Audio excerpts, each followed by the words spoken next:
যারা বলেন যে আগেই ভালো ছিলাম, আমি তাদেরকে প্রশ্ন করি যে আপনারা পালায় যান নাই কেন?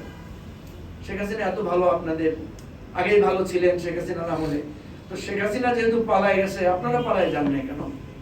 আপনারা কেন থেকে গেছেন? কিছু লোককে আমরা দেখতে পাচ্ছি যারা আকারে ইঙ্গিতে জুলাইকে হেয় প্রতিপন্ন করছেন, যারা আকারে ইঙ্গিতে জুলাইকে নানা প্রশ্নবাণে জর্জরিত করছেন। কোনো অসুবিধা নাই, জুলাইকে প্রশ্ন করা যাবে না কেন? অবশ্যই যাবে। জুলাইয়ের অবদান যারা রেখেছেন তাদের যদি কোনো ভুল আসে অবশ্যই ভুল সংশোধন করা যাবে, এবং সেই কথাটা তারই হক বেশি, তারই অধিকার বেশি যে জুলাইতে কষ্ট করেছে, জুলাইকে ধারণ করেছে। যে জুলাইকে ধারণ করে নাই, যে জুলাইতে আমাদের প্রতিপক্ষ ছিল, যে সারাক্ষণ জুলাইকে আগেও হেয় প্রতিপন্ন করেছে, আজকেও হেয় প্রতিপন্ন করছেন, তাদের ব্যাপারে আমাদেরকে একটা সম্মিলিত অবস্থান গ্রহণ করতে হবে। সুতরাং আমরা বলছি, যারা জুলাইকে ধারণ করেন, জুলাইয়ের জন্য কষ্ট করেছেন, জুলাই অর্জন করেছেন, আপনাদের সর্বাত্মক অধিকার আছে জুলাইকে প্রশ্ন করার, জুলাইকে পর্যালোচনা করার, জুলাইকে ব্যবচ্ছেদ করার।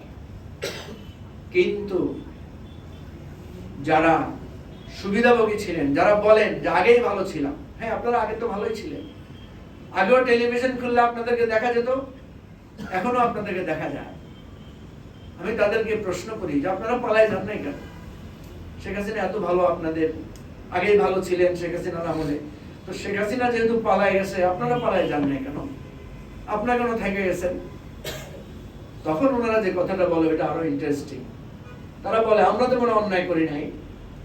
তো ওয়েল গুড, আপনি কোনো অন্যায় করেন নাই, তাহলে যারা অন্যায় করে পালিয়ে গেছে আপনি তাদের পক্ষে সাফাই গান কেন? তার মানে হচ্ছে আমাদের এই মহান মুক্তিযুদ্ধের সময় আপনারা দেখবেন যারা গুম, খুন, গণহত্যা, জ্বালাও পোড়াও করেছিল তারা কিন্তু 16 ডিসেম্বরে আত্মসমর্পণ করে তারা সবাই পাকিস্তানে পালিয়ে গেছে, চলে গেছে।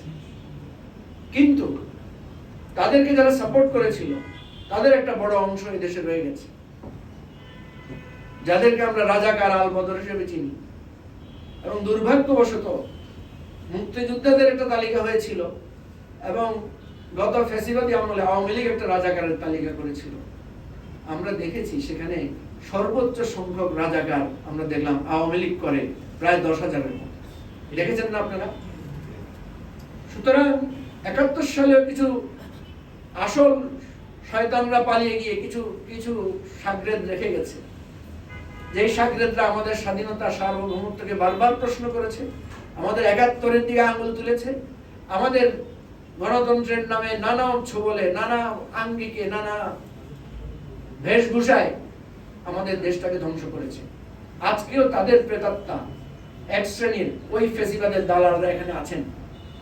আমরা তাদের স্বাধীনতা বা অধিকার খর্ব করতে চাই না, আমরা তাদেরকে জোর করে পুশব্যাক বা পুশিং করতে চাই না, তবে তাদের মুখোশটা আমরা যথাযথভাবে উন্মোচন করতে চাই। আমি আজকে আপনাদের এই আলেম সমাজ সহ সবাইকে অনুরোধ করব যে তাদের একটা তালিকা আমাদের প্রস্তুত করা দরকার। তারা আগে কেমন ছিলেন, কেমন ভালো ছিলেন, আর এখন তারা কেমন ভালো আছেন, সেই খতিয়ানটা, শ্বেতপত্রটা আমরা তৈরি করব।